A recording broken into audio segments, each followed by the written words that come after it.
Les orties. Yann Marguet. Les orties, c'est désagréable, mais c'est pas méchant, mais c'est désagréable avec Yann Marguet. Oui, que c'est quoi la 5e, 6e, 8e vague, je ne sais pas. Je ne compte plus, il y a autant de vagues que de Fast and Furious. Il y a tellement de vagues, même Kelly Slater, il en a plein le cul. Ça dure depuis 2 ans, ça finit jamais. Ça dure depuis tellement longtemps qu'on peut faire 2 fois des orties sur le sujet. C'est super. Allez, dose de rappel pour tout le monde, le Covid, c'est quoi ? Définition. Le Covid, déjà, c'est le Covid. Faut arrêter avec cette histoire de là, ça ne prend pas, les gars. Le Covid, c'est une moitié de la planète qui s'engueule à cause du vaccin et une autre moitié qui aimerait bien avoir le vaccin pour pouvoir s'engueuler. Le Covid, c'est faire une balade, humer l'air frais, regarder les montagnes et tout d'un coup se dire « Mais il est devenu quoi, Pité ?» Le Covid, c'est pouvoir boire un verre sans masque dans un bar bondé avec des inconnus, mais alors faut surtout pas croiser à la Migros. Il y a encore les flèches en scotch par terre. Le Covid, c'est dire, en tout cas, mais merci qu'il n'y ait plus besoin de faire la bise, quoi. Et aujourd'hui, faire la bise au premier connard qui se penche pour faire la bise. Le Covid, ça a tué les Bogdanov, mais ça a ressuscité le QR code. Au final, je dirais que l'équilibre est sauf. Le Covid, c'est dire oui, les FFP2. Puis toujours pas savoir après 2 ans ce que ça veut dire en fait, FFP. Et encore moins pourquoi c'est le 2. Le Covid, c'est les vaccins Pfizer, Moderna, AstraZeneca, Johnson & Johnson. Et mon préféré dans les médias, le vaccin chinois. Il a pas de nom, quoi. C'est cette merde. C'est le vaccin chinois. Oh, ça a changé la situation en 2 ans quand même. En gros, niveau ambiance, on est passé de la liste de Schindler au bronzé fond du skate, quoi. Il y a 2 ans, on se chiait dessus. Aujourd'hui, on est là. Oh non, mais on va devoir annuler l'escape game de samedi. C'est pas vrai. Plus rien à foutre. On s'en bat tellement les couilles, je vais te dire, on se les bat en neige. Tu retournes le bol, y a rien qui tombe, quoi. Moi, le premier, j'ai changé. Rappelle-toi de moi il y a 2 ans. Ma très chère Suisse, j'ai appris que tu étais malade et ça me fait beaucoup de peine. Mais ta gueule, gros con, avec ton bonnet, là. C'est le Covid. Tout le monde s'en fout. Tout le monde s'en fout. On l'a tous, le truc. Tu l'as eu, toi ? Non. T'es un ringard. Ah non, on l'a eu, nous. Ah non, on l'a eu. On en parle, on se compare les symptômes, on se diagnostique. T'as eu quoi ? Mal de gorge ? Omicron. Vacciné ?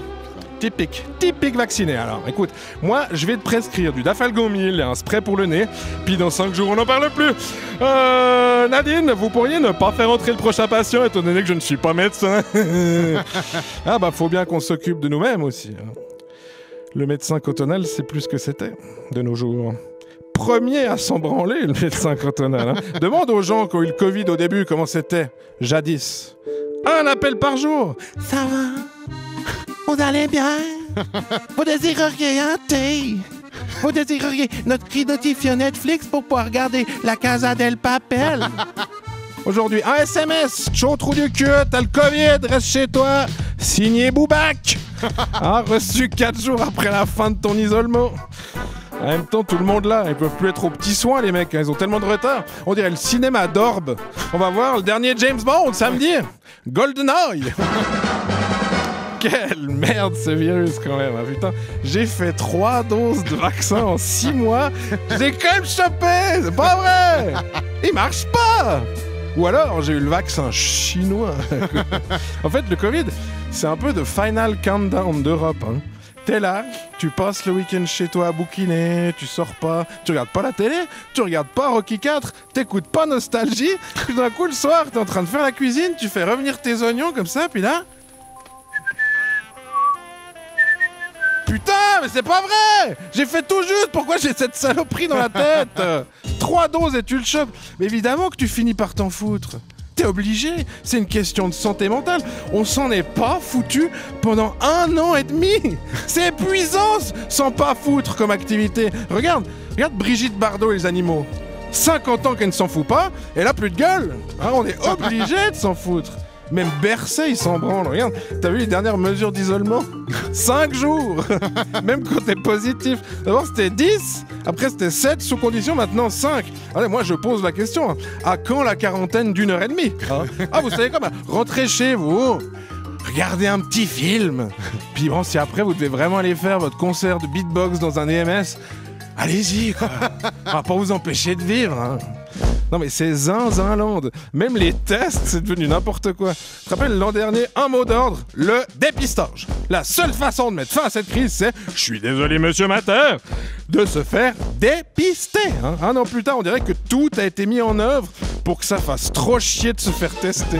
Il y a 12 heures de queue, c'est payant, si tu veux pas payer, tu dois inventer des trucs. Vous avez des symptômes, oui, j'ai mal au cul, allez, personne vérifie si c'est vrai ou pas, puis attends, 12 heures de queue, pourquoi en plus? Pour le même test antigénique que t'as fait chez toi, mais mal réalisé par un étudiant en lettres, quoi. Non mais désolé pour eux, hein. Je sais que vous bossez beaucoup les gars, mais moi j'ai pas vu me faire un auto-test chez moi, jusqu'au pancréas, je le stick votre bâton moi. 10 minutes de chaque côté, je touille, on dirait que je prépare un risotto. Je suis là. Quand je le ressors, il y a du caca, du goudron de clope, des noix de cajou et de la morve. C'est pas compliqué, je pourrais rentrer dans un kebab, vendre mon bâton tel quel, ils auraient de quoi racler pendant 3 semaines les mecs. Avec tout chef, sauce piquante. Non, alors quand j'arrive chez vous et que vous me faites juste dans une narine, voilà c'est fini. Non excusez-moi d'avoir l'impression d'être à la fondation Théodora quoi. Le coton-tige il va tellement pas loin, on dirait nous pendant nos vacances d'été 2020 quand on faisait semblant d'être heureux d'avoir passé 5 jours dans un bed and breakfast à Yvonand. Non mais c'est devenu n'importe quoi. Même le virus c'est plus ce que c'était quoi. Au début il était unique. C'était le Covid. C'était mon gars. Il était solide. Que des numéros 19 dans ma team. Aujourd'hui, on a quoi? 200. Oui, les variants, les sous-variants.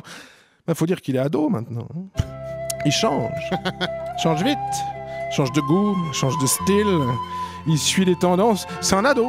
Hein, c'est Guillaume. C'est Guillaume, le Covid ado, tu sais. Il est avec sa maman Covid devant des amis, puis maman Covid, elle fait « Ah bah, il attaque l'odorat. Guillaume, il est là « Oh bah non !» Bah t'attaques plus l'odorat toi. Bah alors, mais moi je n'arrive plus à suivre. Alors il y a un an il ne pensait qu'à ça. Maintenant c'est quoi alors? Bah, les symptômes du rhume. Ah bah les symptômes du rhume. Ah bah voilà autre chose. C'est nouveau, ça vient de sortir. Ah bah oui, même Covid, une maman reste une maman. Non, au final les seuls qui s'en foutent toujours pas, c'est les anti-vax. Obsédé since day one, tout est lié à ça pour l'autre jour.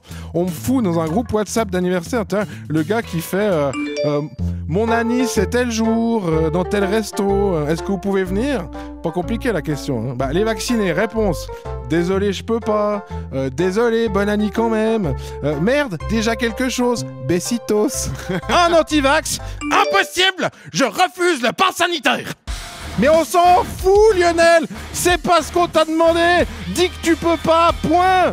Puis ils ont toujours raison, ils disent 200 trucs perchés, 6 mois après ils regardent les 5 trucs les moins faux, puis ils font « Ah bah je vous avais bien dit que ça marcherait moins bien sur les variants! Mais oui mais bon, je vous avais aussi dit qu'on capterait la 5G avec la bite, Francis, merde! Ça fait chier, parce que on s'aime bien à la base, mais on s'éloigne et on nous éloigne avec ces histoires d'obligations en Autriche, de passe vaccinal en France, tout devient extrême.